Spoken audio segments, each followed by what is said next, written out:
that game played out, crazy already. I mean, down 2-0 at halftime, people were riding that game off like, all right, whatever. And then the second half, we just shifted gears, turned it up a little bit. I remember Mikey scored some crazy goal, like toe poked it from weird goal. Then Landon scores that goal from an impossible angle, like roofs it. So it's like, yo, this is written for us. This is, all right, this is supposed to happen. And then we get that free kick, and normally on free kicks, I was like one of the ones who would stay deep, like not getting really involved.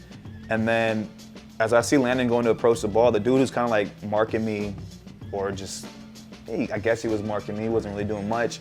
He's kind of like sitting off me a little bit. So I'm like, okay, well, I look back and we have good numbers back already. I'm like, all right, whatever, I'm gonna go ahead and gamble. It's a little bit later in the game anyway too, so I was like, all right.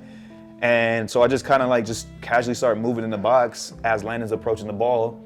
He's not really going with me. He's there, but he's not really going with me. And I was like, literally just kept creeping, uncontested.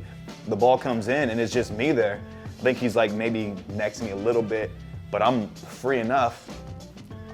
I'm like, this is written for us, bro. Like this is how it's supposed to happen. They drew this play up for us. This is it.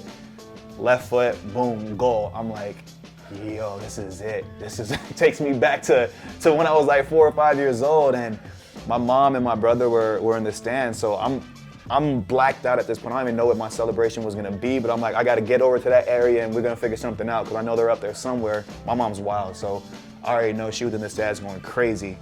And then I'm on a sprint. Huh? Blows a whistle, and I'm like, no idea what the call could be. I think they were saying offsides initially, so I'm like, all right, I don't know where that happened. It wasn't on me, obviously, but maybe someone was offsides. Okay, cool. Everyone's arguing, but I'm like, all right, fuck, I got to get back and we got to put out the fire if something happens.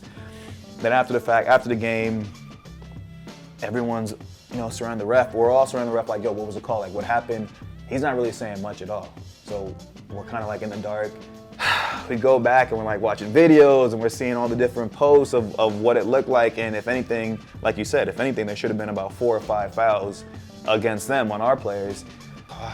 Coming in at halftime, all right, bet, let's go. Score the first one, all right, yo, we got some juice. Score the second, all right, let's go. I scored that, I'm like, this is it. Like, bro, this is my moment. And then, yanked it back from me. So I wish I could have some kind of closure. I wish I could know like what the call was, but I'm at a point where we can talk about it and laugh about it now. But in the moment, damn, like you talk about getting robbed, you talk about moments being taken from you. This is when I wish we had VAR, right? But it ended up being special in its own way, right? Because it created conversation, it drew more attention to our team and what we were doing at that tournament. So for those reasons, it was good, but from a personal standpoint, it hurt.